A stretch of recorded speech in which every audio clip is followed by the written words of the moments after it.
Bienvenue à un autre épisode de Parlons Hypothèque avec Christian Mardari. Au menu aujourd'hui, on a les hypothèques réinversées. Pop, pop, pop. Roll the intro.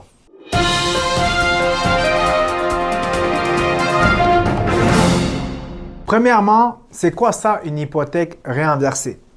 Ce produit a été inventé pour les personnes âgées de 55 ans et plus pour leur donner accès facile à leur équité dans leur maison.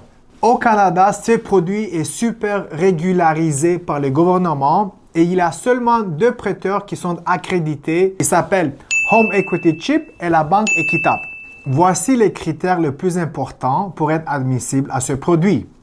Il faut avoir 55 ans. Les prêteurs, pour eux, votre revenu n'est pas très important. Le plus important, c'est l'équité disponible dans votre maison. Et le processus, en général, il est 1000 fois plus facile qu'avec une banque régulière, avec une hypothèque régulière. Voici les critères que le prêteur prend en considération pour déterminer le montant de votre prêt. Votre âge, votre sexe, parce que les statistiques ont montré que les femmes vivent plus longtemps que les hommes. La localisation de votre maison et le plus important, la valeur de votre maison. Et voici l'élément le plus important pour ce type de prêt. Vous n'êtes pas obligé à faire aucun paiement. Oui, vous l'avez bien entendu. Wow. L'intérêt va s'accumuler avec le temps. C'est pour ça que le prêt initial ne peut jamais dépasser plus que 55% de ratio prêt-valeur. Voici une simulation rapide qui va vous faire mieux comprendre de quoi je parle. Alors, on a un couple qui a 70 ans. La maison, ça vaut 600 000. C'est localisé à Montréal. La prestation annuelle de la maison est de seulement 3%, qui est très conservatif. Le taux d'intérêt donné par la banque est de 6,69%, qui est vraiment pas pire, considérant le fait qu'on a besoin d'aucune preuve de revenu. Donc, en prenant tout ça en considération, la banque est prête à vous donner un prêt de 248 500 $. Voici un tableau maintenant pour mieux vous faire comprendre les chiffres. Alors ici dans le tableau, vous pouvez voir qu'on a le montant de l'hypothèque, on a l'intérêt accumulé avec le temps, on a la balance de l'hypothèque, on a la valeur de la maison, puis à la fin, on a l'équité disponible dans la maison.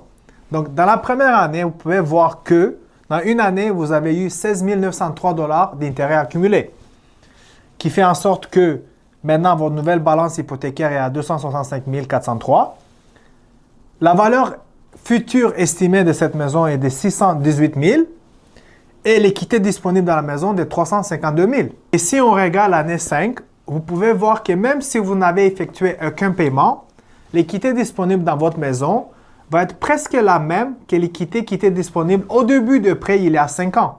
Cela devrait vous faire comprendre que la valeur dans votre maison va augmenter à un rythme beaucoup plus élevé que l'intérêt accru dans votre maison. Donc, vous ne devrez jamais vous inquiéter que le montant de prêt va égaliser le montant de la maison. Cela est la raison principale pourquoi les prêteurs ne vont jamais vous donner plus que 55% de ratio prêt-valeur. Et la raison pourquoi j'insiste de vous faire comprendre ça, c'est parce que j'ai un client qui m'a fait le commentaire que les prêteurs vont prendre ma maison et vont mettre dehors. Ça, c'est complètement faux. Nous, on est là pour trouver des solutions à vos problèmes. Nous, on n'est pas la mafia ici qui essaie de prendre avantage des gens désespérés. Et sur ça, on va finir avec une petite joke. Pourquoi les courtiers hypothécaires canadiens apportent toujours avec eux du sirop d'érable? Parce qu'ils savent que les clients, ils cherchent toujours un sweet deal. Et sur ça, mes amis, je m'appelle Christian Mardari et j'approuve ce message.